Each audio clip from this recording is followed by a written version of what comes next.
स्थानिक वर्तमानपत्र चालवणे खूप कठीण काम आहे. 200 वर्षापासून गुजराती भाषेमधून प्रकाशित होणारे मुंबई समाचार या वृत्तपत्राने विश्वसनीयता जपली आहे, असे प्रतिपादन केंद्रीय गृहमंत्री अमित शहा यांनी आज येथे केले. मुंबईत हॉटेल सहारा स्टार सांताक्रूझ येथे मुंबई समाचार या वृत्तपत्राचा 203व्या वर्धापन दिनानिमित्त मुंबई समाचार 200 नॉट आउट डॉक्युमेंटरीचे लोकार्पण करताना ते बोलत होते.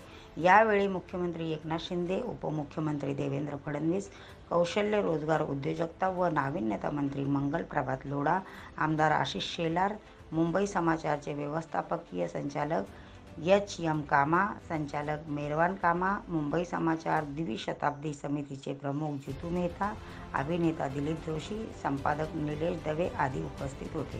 केंद्रीय मंत्री अमित शहा म्हणाले, मुंबई समाचार या वृत्तपत्राने 203 वर्षापूर्वीपासून आतापर्यंत वाचकांना अचूक माहिती पोहोचवली आहे.